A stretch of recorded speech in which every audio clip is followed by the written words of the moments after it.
கர்த்தருடைய நாமம் மகிமைப்படுவதாக.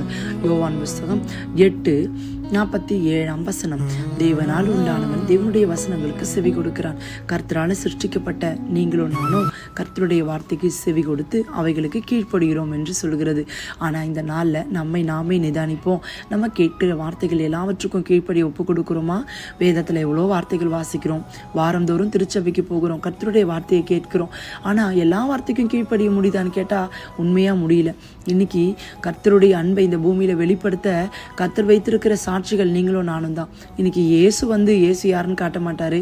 இயேசுவின் சாயல்ல அவருடைய அன்பை தரித்து கொண்டிருக்கிற நீங்களும் நானும் இன்னைக்கு ஆண்டவர் யாருன்னு இந்த பூமியில காண்பிக்க முடியும். எப்படி? அவருக்கு நம்ம கீழ்ப்படுகிறதுனால. ஆமேன். வேத வசனத்திற்கு கீழ்ப்படியாம கர்த்தருடைய சாட்சியை ஒரு நாள் இந்த பூமியில இருக்க ஜனங்களுக்கு நம்மால காண்பிக்கவே முடியாது.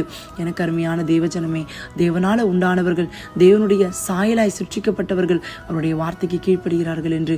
ஆனா அடுத்த வார்த்தையை சொல்லுகிறது, நீங்கள் தேவனால் உண்டாயிராதபடியினாலே செவி கொடுக்க மாட்டேங்கிறீர்கள். ஆமேன். இன்னைக்கு கர்த்தரால சிருஷ்டிக்கப்படலை அப்படின்னா, அவருடைய அன்பு நமக்குள்ளே இல்லைன்னா நிச்சயமா வேத வசனத்துக்கு நம்ம கீழ்ப்படிய மாட்டோம் என்று. இந்த 2 கேட்டகரியில நம்ம எந்த இடத்துல இருக்கோம்னு இன்னைக்கு நம்ம நிதானித்தோம்னா நிச்சயமா நம்ம நியாயம் தீர்க்கப்பட மாட்டோம். இந்த நாளில் நம்ம ஒப்பு கொடுப்போம், தாழ்த்துவோம். கர்த்தர் நம்மை மாற்றுவாராக. கர்த்தர் உங்களை ஆசீர்வதிப்பார். God bless you.